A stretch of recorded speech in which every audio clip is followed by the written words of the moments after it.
Bendizemos o Teu nome nessa noite, Jesus. Te glorificamos porque Tu és santo, porque Tu és bom. Em Tua presença é o nosso lugar, aonde todos os nossos medos se vão, aonde tudo aquilo que não é do Senhor sai da nossa vida, aonde o nosso coração ganha confiança em Ti. A Tua presença é onde nós nos encontramos completos pela plenitude de Cristo. Por isso nos rendemos a Ti nessa hora, Pai. Nos rendemos à Tua presença nessa hora, Jesus. Nos rendemos a Teu governo nessa hora. E submissos a esse governo, nós dizemos: venha Teu reino. Seja feita a Tua vontade em nossas vidas, Pai. Te louvamos, Te exaltamos, Te bendizemos.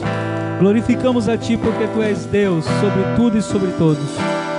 Toda honra, toda glória, toda adoração sejam dadas a Ti, Jesus. Aleluia, aleluia. Vamos dar um aplauso a Ele nessa noite. Aleluia, glória a Deus. Amém? Quantos estão felizes com a presença de Jesus? Solta um beijo para Ele. Aleluia. Um beijo para Jesus, nosso príncipe da paz, nosso amado. Toda a glória a Ele, todo louvor a Ele. Ele é santo, Ele é Senhor sobre tudo e sobre todos. Bendito seja o nome de Jesus. Vamos abrir as nossas Bíblias em Mateus, capítulo 6.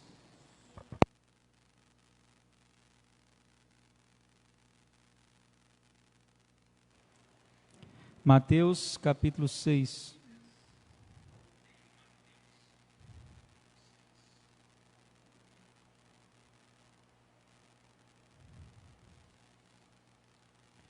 Mateus capítulo 6.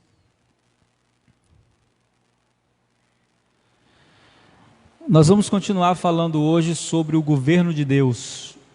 Amém? Domingo nós ministramos essa palavra. E se você está nos acompanhando aqui pela internet e não assistiu essa ministração de domingo, o Governo de Deus, ela está em nosso canal no YouTube, você pode acessar. Recomendo você assistir essa mensagem, uma mensagem muito poderosa e que nos traz entendimento da autoridade, do poder que o Senhor tem em meio a todas as circunstâncias que fogem a nosso controle. E a gente vai continuar falando disso nessa noite, dando continuidade para falar sobre o governo do Senhor sobre nossas vidas. Mateus capítulo 6, a oração que Jesus nos ensinou. Nós vamos ler apenas o versículo 9 e 10, que diz assim: portanto, vós orareis assim: Pai nosso que estás nos céus, santificado seja o teu nome. E aí ele diz: venha o teu reino e seja feita a sua vontade, assim na terra como ela é feita nos céus. Amém? É interessante porque a mensagem central do ministério de Jesus é o reino. Jesus não pregava sobre outras coisas que não fosse o reino. Todas as outras coisas se encaixavam na centralidade desse tema, o reino.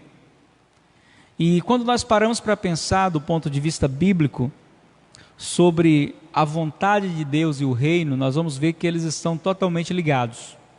A vontade de Deus, ela é executada plenamente em seu reino. E o reino de Deus, já dizia Paulo apóstolo, né? Não é comida nem bebida, mas é paz, justiça e alegria do Espírito Santo. Essas três manifestações, elas revelam o governo de Deus sobre nós. E domingo, quando nós começamos a pregar falando sobre os questionamentos que as pessoas têm. Kalel, Acabou o louvor. Então nós começamos a falar sobre os questionamentos que as pessoas têm em tempos de crise como o que estamos vivendo, onde as pessoas perguntam: se Deus é tão bom, por que que isso está acontecendo? Se Deus é poderoso, por que que o fulano que é crente morreu? Se Deus é Deus, por que que Ele não dá um basta nisso tudo? E esses questionamentos, eles têm surgido não somente na vida de pessoas incrédulas. Muitas pessoas que vão à igreja, muitas pessoas que têm fé, estão vivendo nesses questionamentos, nesse exato momento. E um dos entendimentos que nós precisamos retomar nesse tempo que estamos vivendo, principalmente agora nessa época de pandemia, é o entendimento de que reino somos. E Jesus, falando sobre esse reino, que é o reino dele, ele diz: o meu reino não é desse mundo. Então já dá para entender que existe um reino superior, existe um reino que está acima. Esse reino não vem de invenção humana, ele é diferente de todos os outros reinos que nós conhecemos na história das monarquias, porque esse reino é o reino do Pai. Ele não é o reino de um rei apenas, ele é o reino do Pai. Por isso, quando Jesus nos ensina sobre a oração do Pai Nosso, ele começa a dizer: Pai que está nos céus. E ele vai trazer um entendimento muito poderoso de que, quando eu reconheço a paternidade de Deus, eu preciso reconhecer também a sua santidade. Esses são os passos iniciais para que alguém faça parte desse reino, porque esse é um reino de filhos. E quando nós entramos nesse reino, que nós recebemos o governo de Deus sobre nós, cria-se a ilusão no coração de muitas pessoas que ouvem o evangelho triunfalista, de que nós não teremos problemas porque estamos no reino. E a verdade é totalmente outra. A diferença de quem está no reino e quem não está no reino não é que nós não teremos problemas, mas é a maneira como nós iremos lidar com os problemas quando eles vierem. Então, quem está no reino de Deus, como deve reagir diante das adversidades? Quem está no reino de Deus, como deve se comportar quando vêm as pressões do mundo? E aí Jesus não deixou ninguém enganado, ele mesmo disse, né? No mundo vocês vão ter aflições, mas tenham bom ânimo, porque eu venci. Então, se o rei venceu, e aí começa o entendimento do verdadeiro governo de Deus, se o rei venceu e nós sabemos que ele de fato venceu, aonde deve estar a nossa confiança? Naquilo que vemos, naquilo que ouvimos ou na vitória do rei? Na vitória. Só que existe algo muito interessante aqui, principalmente para responder esse questionamento sobre a vontade de Deus, né? Se Deus é tão bom, porque acontece isso, porque acontece aquilo, é o entendimento de que Deus é totalmente responsável por aquilo que Ele governa.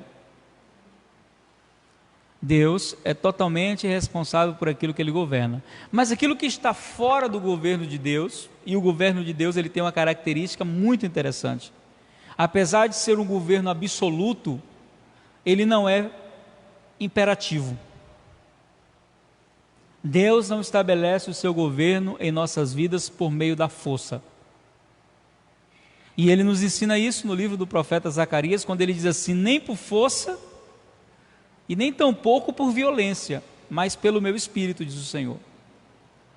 Então, por não ser um reino imperativo, onde Deus impõe a sua vontade, ele nos dá a liberdade de entender que Cristo, quando nos liberta, ele nos torna verdadeiramente livres, e que quando eu me submeto ao reino de Deus e ao governo de Deus, eu estou fazendo isso movido por uma ação do Espírito Santo, mas que também tem a minha participação. Então Jesus diz o seguinte, é muito interessante, eu digo: venha teu reino. E a grande pergunta é: o que é esse reino? Esse reino é algo místico, espiritual apenas, onde a gente vive uma espiritualidade, então diz assim: olha, eu estou no reino porque eu creio em Deus, porque eu sou de Jesus. Como é que esse reino se manifesta?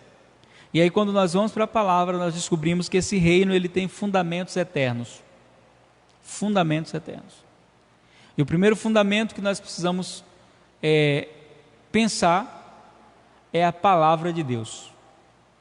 Como é que Deus governa nossas vidas? Como é que Deus governa esse reino? E Ele governa por meio da sua palavra.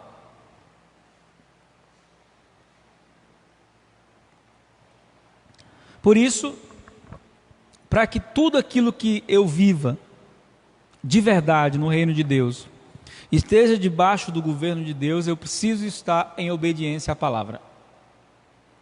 Quando eu não estou em obediência à palavra, e aí quando nós olhamos sobre o governo de Deus, nós vamos ver que o governo de Deus, ele é mostrado para nós no Antigo Testamento através do povo de Israel. Deus separa um povo e Deus quer mostrar o seu governo na vida desse povo.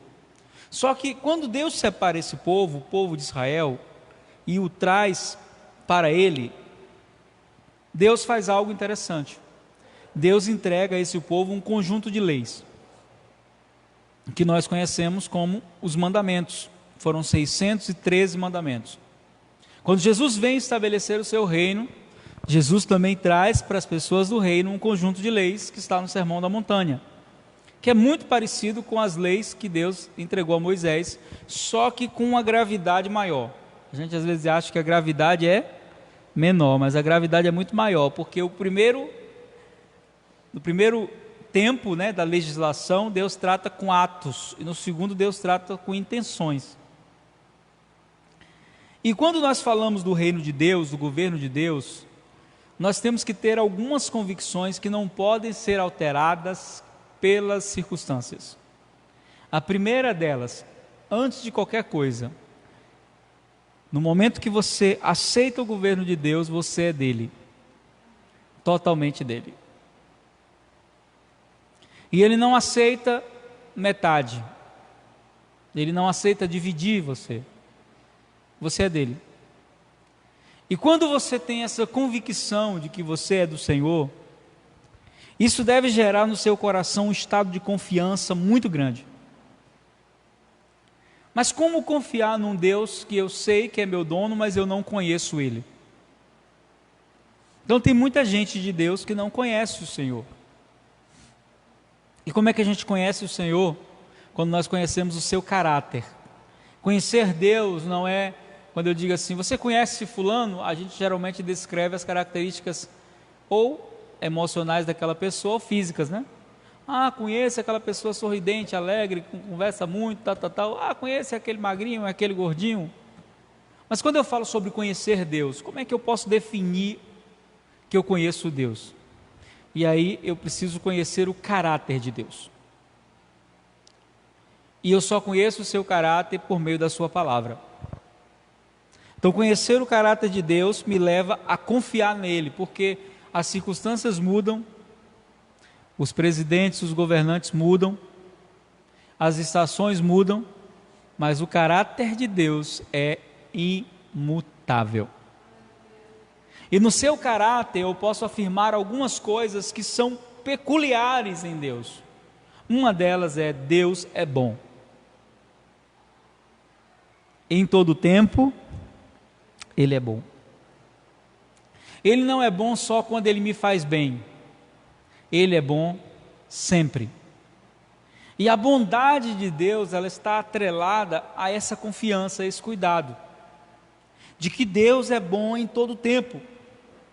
Então o Senhor quer dizer que em tudo que está acontecendo agora, todas as catástrofes e tudo que está acontecendo, mesmo assim Deus é bom, mesmo assim Deus é bom. Porque se dependesse só de Deus, não haveria mal algum na terra.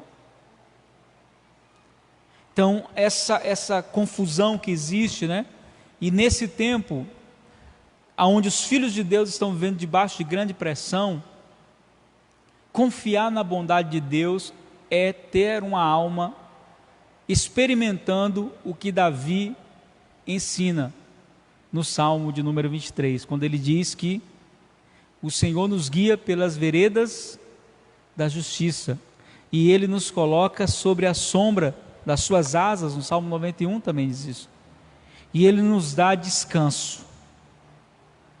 O descanso de Deus está na vida daqueles que conhecem o caráter de Deus. Primeiro, porque quando você confia totalmente em Deus, você entende que tudo o que acontece na sua vida tem um propósito. Seja de bom ou de ruim, tem um propósito. Por isso, quando Jesus ele fala sobre o governo de Deus, e aí ele diz assim, venha o teu reino. Se Jesus nos ensina a orar pedindo que o reino venha, significa que tem lugares onde o reino não está. E é interessante esse entendimento, porque quando o ladrão está na cruz, ao lado de Jesus, os dois ladrões, e um dos ladrões diz assim para Jesus, lembra-te de mim, quando entrares no teu reino. Jesus não diz para ele, você vai estar comigo hoje no reino. Jesus diz para ele, ainda hoje, você vai estar comigo no paraíso, não no reino. Apesar dele pedir o reino, Jesus diz para ele que ele não vai estar no reino, ele vai estar no paraíso. Por que Jesus responde dessa maneira para o ladrão? Porque o reino de Deus não é algo para nós vivermos após a morte. O reino de Deus é algo para nós vivermos agora. O reino ele é atemporal, ele acontece aqui e agora, e aí já diz os estudiosos, né, ali e além. Mas só vai conseguir viver esse reino depois quem viveu o reino agora. O reino de Deus não é uma realidade que virá após a morte. O reino de Deus é uma realidade que se estabelece agora. E quando eu entro nesse reino, eu preciso entender que existem algumas características desse reino que precisam se manifestar na minha vida. A primeira delas, né, é entender o caráter de Deus, do Pai. Quando eu entendo isso, Ele me entrega a sua palavra, a mesma palavra que Ele usa para reger, que Ele usa para governar, Ele me entrega essa palavra, porque Jesus não é apenas rei, a Bíblia diz que Jesus ele é rei dos reis, Ele é rei dos reis, e mesmo sendo rei dos reis, o que acontece? Mesmo sendo rei dos reis, existe uma oposição satânica na terra. Existe um outro movimento, que a Bíblia chama de império das trevas, e esse império que se estabeleceu por meio da queda do homem, ele faz forte oposição ao reino de Deus. E assim como o reino de Deus necessita de pessoas para se estender, o império das trevas também tem os seus emissários. Pessoas que às vezes conscientemente fazem isso, e pessoas que inconscientemente fazem. Só que tem uma característica muito poderosa quando um reino se estabelece. É que o rei garante proteção aonde ele reina. Amém? Vamos repetir isso? O rei garante proteção aonde ele reina. E a minha pergunta é, ele reina na sua vida? Então você está debaixo dessa proteção. E para você entender o que eu estou falando, eu sei que todos nós aqui sabemos o que é uma embaixada. O que é uma embaixada? O que é uma embaixada? No Brasil nós temos a embaixada dos Estados Unidos, um exemplo. Então, se um cidadão americano estiver no Brasil e ele cometeu um crime, matou um brasileiro, ou matou alguém, antes da polícia pegar ele, se ele entrar na embaixada, mesmo a embaixada estando em território brasileiro, mas pelo acordo de diplomacia que os Estados Unidos têm com o Brasil, no momento que aquele cidadão cruza os portões da embaixada, a polícia brasileira não pode prendê-lo. Olha só que interessante. Ele está no Brasil, ele comete um crime, mas ele não é cidadão brasileiro, ele é americano, ou chinês, ou japonês, de qualquer outro país. Isso não funciona só com a embaixada americana, mas qualquer embaixada. Então, no momento que entrou na embaixada, a gente até vê isso em alguns filmes, né? O cara entra gritando, americano, americano, americano. No momento que ele entrou na embaixada, ele sente algo: eu estou protegido, mesmo se ele tiver cometido um crime. Não significa que ele vai ficar impune, mas quem vai tratar com ele é o país dele. E é interessante porque não sei se você já teve a experiência de ir a uma embaixada. Eu já fui. Eu fui à embaixada do Brasil, quando na Argentina eu fui roubado. E estava na Argentina e entrei no metrô com a carteira no bolso. Quando eu saí, tinham levado minha carteira com todo o meu dinheiro e os meus documentos todos. E aí, quando eu fui conversar com as pessoas, a primeira orientação que eu tive foi: vai na embaixada. Eu fui na embaixada brasileira, e contar aqui para vocês, que estão aqui, o pessoal que está na internet, fui tratado como um príncipe na embaixada brasileira. Cheguei lá, um tratamento VIP, aguinha, café, sala refrigerada. A pessoa me atendeu lá na embaixada, e quando eu contei que tinha sido assaltado, eles me perguntaram: o senhor tem como voltar para o Brasil? Porque se o senhor não tiver, nós temos os aviões da FAB, né? Como é o nome?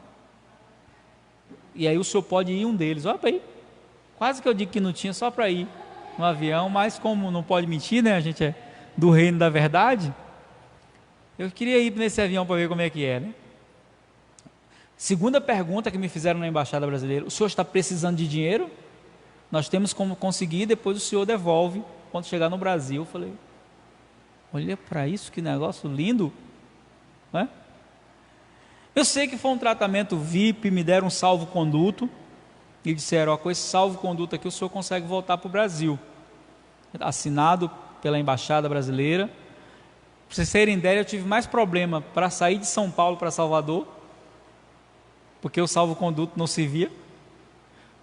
Eu tive que abrir boletim de ocorrência de novo na Polícia Federal, de que eu fui roubado na Argentina, pegar o boletim de lá. Ainda bem que eu tinha guardado o boletim de lá, para provar que eu tinha sido roubado mesmo. Então foi mais fácil entrar no Brasil, por causa do respaldo da embaixada, do que voar de São Paulo para Salvador, que inclusive eu perdi o voo, porque não me deixaram entrar com salvo-conduto. Mas a minha experiência, por exemplo, a minha experiência com a embaixada foi maravilhosa. Eu vou falar para vocês, me senti representado. Me senti representado, disse: poxa, busquei ajuda e encontrei. Foi ruim, de Salvador para cá foi ruim, mas deu tudo certo no final, né? Com Jesus dá sempre certo. Mas aí é interessante, porque esse entendimento de embaixada, eu estou dando esse testemunho para vocês entenderem como é o reino de Deus na nossa vida. Então toda embaixada, ela é caracterizada por alguns sinais. Alguns deles físicos, outros que não são físicos, mas que existem. Por exemplo, a embaixada tem uma bandeira. Se você chegar na embaixada dos Estados Unidos, tem a bandeira. Eu cheguei na do Brasil, tinha a bandeira do Brasil lá na frente. Toda embaixada tem representantes daquele reino, daquele país. E toda embaixada tem autoridade. Então, quando nós começamos a pensar nisso, eu perguntei para você: Jesus reina em sua vida? Você disse o quê? Amém. Então, primeira coisa que eu quero que você entenda: sua casa é uma embaixada do reino. Sua casa é uma embaixada do reino de Deus. Sabe o que significa isso? Que na sua casa a autoridade do rei está estabelecida. E se a autoridade do rei está realmente estabelecida na sua casa, o governo dele está estabelecido na sua casa, você pode usar essa autoridade em seu favor. Para quê? Para dizer para os demônios, para dizer para a enfermidade, para dizer para o inimigo: você não tem poder nesse território. A responsabilidade da embaixada não é somente guardar os cidadãos, mas guardar o território que lhe confere. Aquele território onde ela está plantada, onde ela está estabelecida, a responsabilidade de guardar é dela. Deus nos colocou aqui em Santa Mônica, a responsabilidade de guardar Santa Mônica em oração é de quem?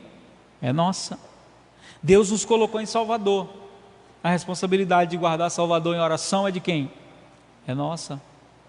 A pergunta é: temos autoridade para isso? E olha o que é que a Bíblia diz. Abra aí 2 Coríntios.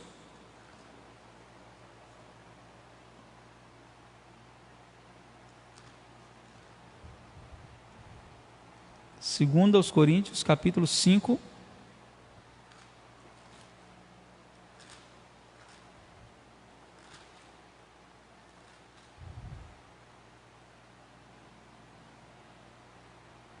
Segundo aos Coríntios, capítulo 5, versículo 18. Segundo aos Coríntios 5, 18.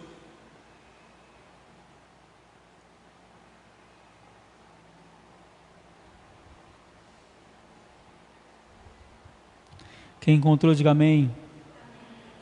E tudo isso provém de Deus, que nos reconciliou consigo mesmo por Jesus Cristo e nos deu o ministério da reconciliação. Qual é o ministério que você tem?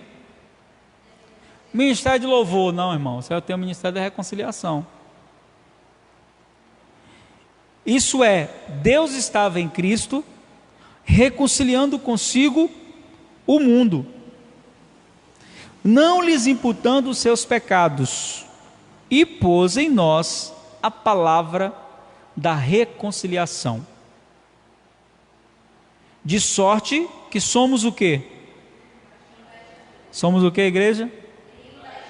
Somos o quê, igreja? Dê glória a Deus aí. Seremos? A gente vai orar e vai receber unção para isso? Não. Somos embaixadores da parte de Cristo. Agora olha o que diz o restante. Como se Deus por nós rogasse. A versão mais clara seria: Deus vela para que essa autoridade que recebemos seja honrada. Assim como ele diz para o profeta Jeremias: eu velo pelo cumprimento da minha palavra. Ele está dizendo: eu coloquei você como embaixador e vou garantir que seja. E aí eu me lembro de uma pergunta que um dos grandes homens de Deus da história do avivamento fazia, que ele dizia assim: quem recusaria o convite de um reino, por exemplo, na época a Inglaterra era o maior reino, na época dele, quem recusaria um convite da Inglaterra, se você estivesse aqui hoje no Brasil, você hoje aqui no Brasil, de repente chegasse uma carta lá na sua casa, quando você fosse abrir a carta, estava lá, né, Reino Unido, e aí dissesse, Daniela Almeida, você está sendo convidada para ser embaixadora do Reino Unido da sua nação.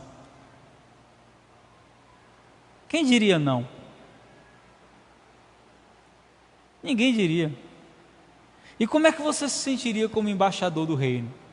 Primeira coisa que você ia querer fazer, pelo menos eu, né, dá meu exemplo, seria desfrutar dos benefícios e conhecer o Reino Unido, conhecer o Castelo da Rainha. Não sei se ia ter a oportunidade de conhecer a veinha, não sei, mas o que eu ia querer fazer? Agora eu sou embaixador, eu quero fazer o quê? Eu quero desfrutar dos acessos que eu tenho. E eu iria me comportar como um representante legal daquele reino. A minha grande preocupação, sabe o que é? É que os filhos de Deus não conseguem se ver assim. Os filhos de Deus dizem que creem no reino de Deus. Os filhos de Deus dizem que creem. Os filhos de Deus dizem que creem que Jesus é rei. Os filhos de Deus dizem que creem no poder do reino de Deus. Até oram dizendo: venha o teu reino. Mas os filhos de Deus não vivem à altura desse reino. E por que eles não vivem à altura desse reino? Porque quando eles se veem diante de adversidades, ao invés de se posicionarem em oração e clamar o favor do rei, eles se desesperam, eles entram em pânico.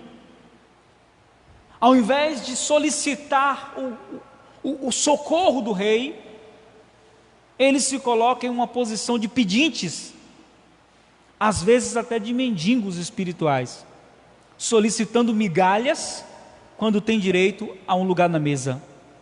E o rei disse: o pão é para os filhos, e nesse reino nós somos filhos. Tem um lugar que é meu à mesa, tem um lugar que é seu à mesa, e acesso direto e exclusivo ao rei desse reino.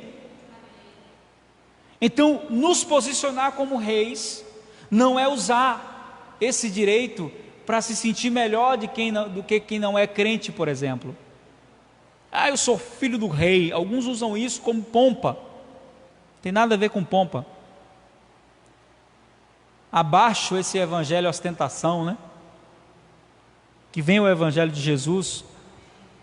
E no evangelho de Jesus, com toda a humildade e com tudo que Jesus foi, de simplicidade, ele estabeleceu o reino, sinalizando o reino através de manifestações sobrenaturais.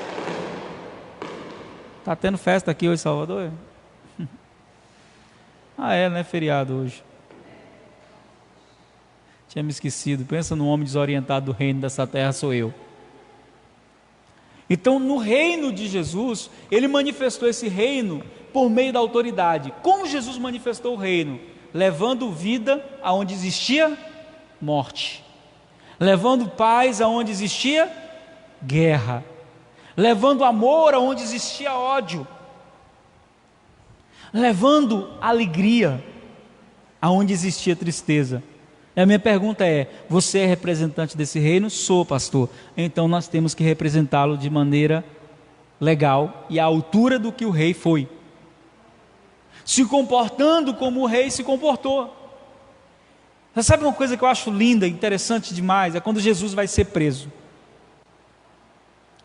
A parte em que Pedro tenta defender ele. E Jesus diz assim: Pedro, se eu quisesse, eu rogaria ao meu Pai agora, e Ele enviaria, se eu não me engano, 60 legiões, 12 legiões, ele diz, Ele enviaria 12 legiões de anjos para me proteger. Uma legião é 6.000 soldados. Então ele está dizendo: se eu quisesse agora, eu rogaria, e meu Pai enviaria 60.000 anjos. Um só matou os primogênitos do Egito. Imagine 60.000.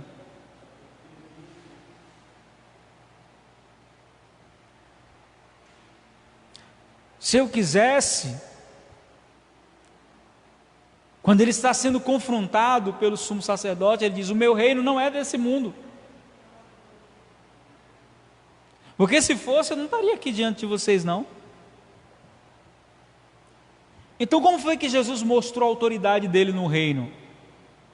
Antes de qualquer coisa, confiando no cuidado do Pai e confiando no projeto e no plano do Pai. Então, não sei o que você está passando, você que está assistindo esse vídeo pela internet agora, qual é a circunstância que você se encontra, de escassez, de enfermidade, ou o problema que você está enfrentando na sua família, mas eu quero convidar você a se comportar como filho do rei.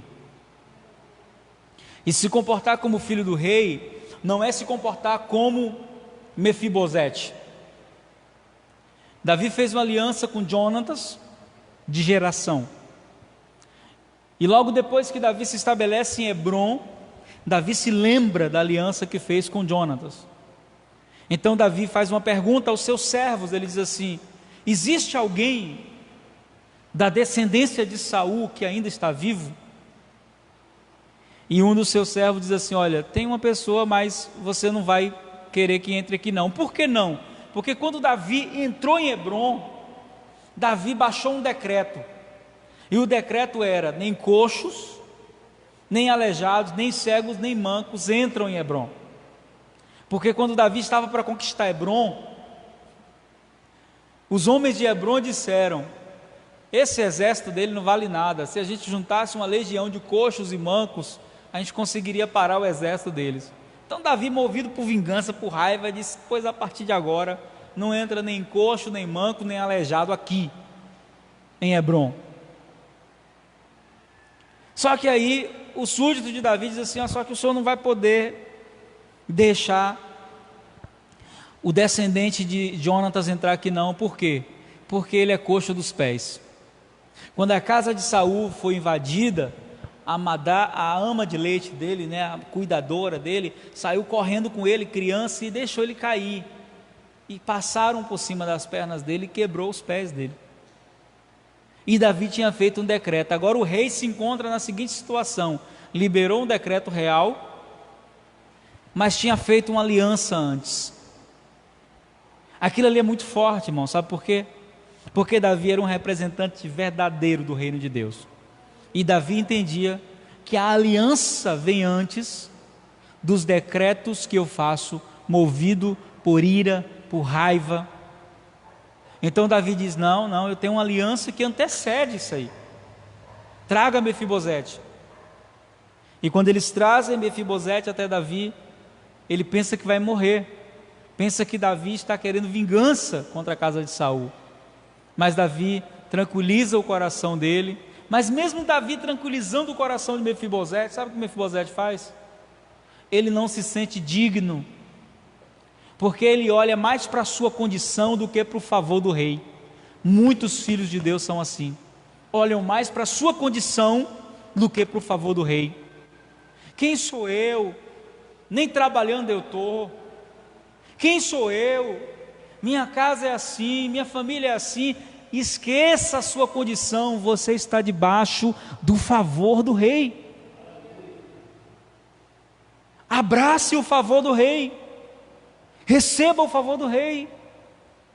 E aí ele olha para Davi e diz assim: quem é esse cachorro, quem é esse cão, para sentar na mesa do rei? E Davi olha para ele e diz: você é descendente de um rei, você é filho de um príncipe, seu pai era da descendência real, então você tem direito de estar aqui. Mas Mefibosete é muito parecido conosco. Às vezes nós fomos prejudicados já na nossa vida, recebemos os baques da vida, né? As quedas que a vida traz, amputaram os nossos sonhos, amputaram os nossos planos. 2020 foi um ano que muita gente foi derrubado, como Melquisedeque, e teve os pés lesados.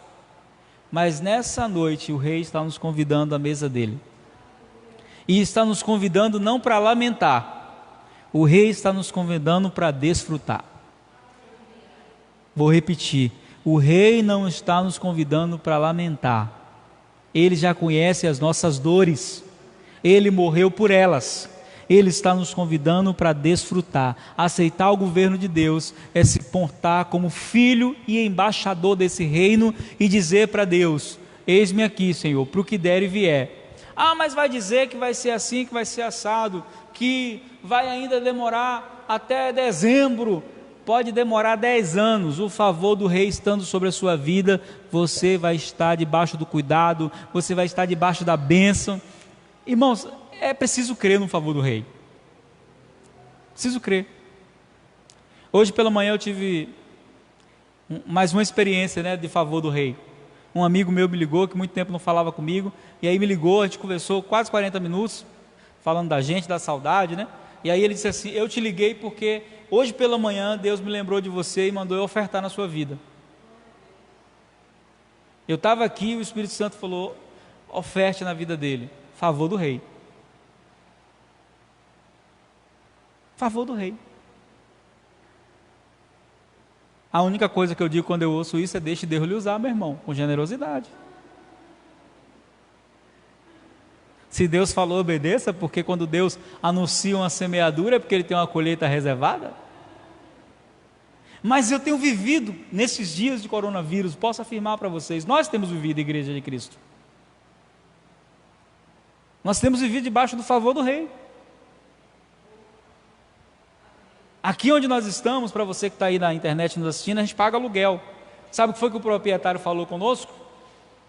Enquanto durar esse período aí, é cortesia, é favor. Só paga a luz. Favor do rei. Como é que eu faço, pastor, para viver esse favor do rei? Creia que você é filho, que você tem um lugar na mesa. Viver o favor do rei,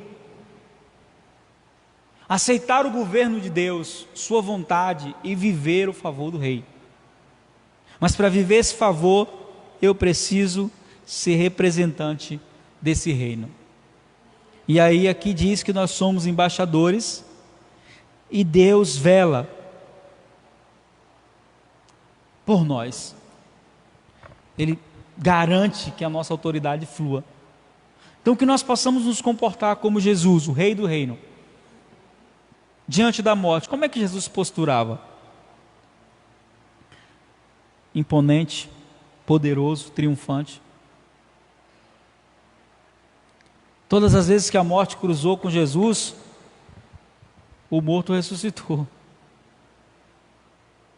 Então nós precisamos nos colocar nessa posição de filhos, liberando palavra profética sobre nossa casa, liberando palavra profética sobre nossa saúde. Não significa que a enfermidade não possa chegar, mas quando ela chegar, como é que nós nos comportamos? Nós tivemos essa experiência semana passada lá em casa, quase todo mundo pegou uma gripe. Nas casas dos desesperados, todo mundo já ficaria pensando, será que é Covid, será que é Covid, será que é Covid?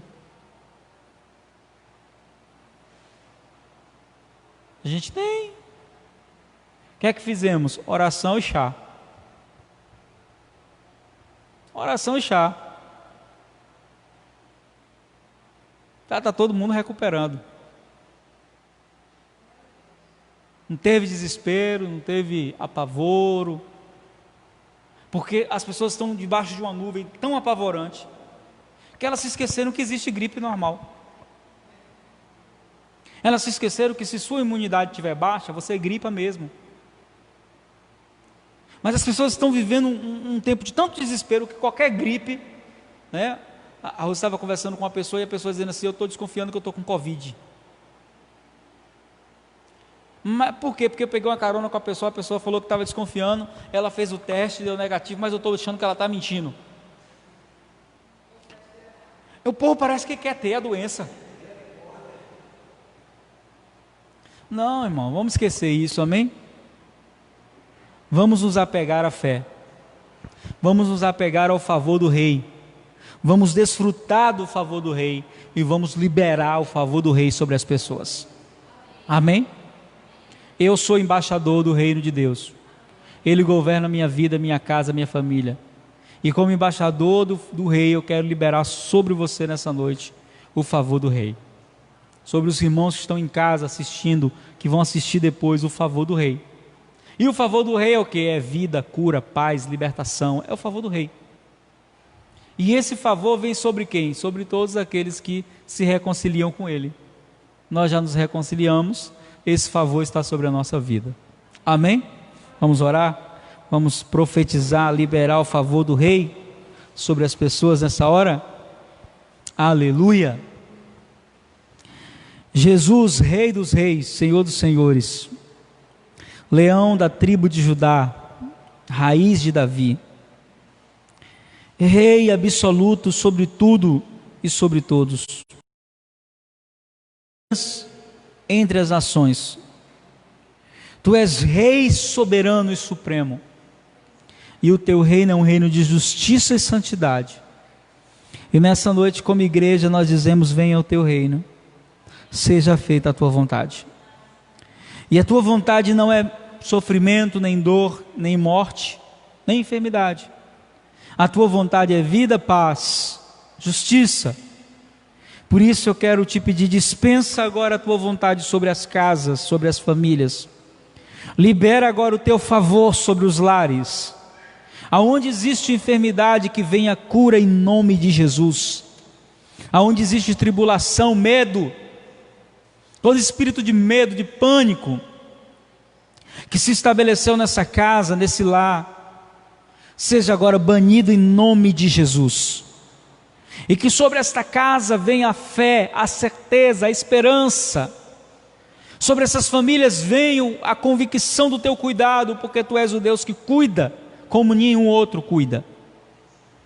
Oramos agora, Jesus, e declaramos: venha Teu reino sobre cada família, sobre cada pessoa que nos assiste, que vai assistir, sobre aqueles que estão aqui, sobre aqueles que são da igreja de Cristo, nossos discípulos, sobre cada lar, convocamos agora a autoridade do reino do Pai.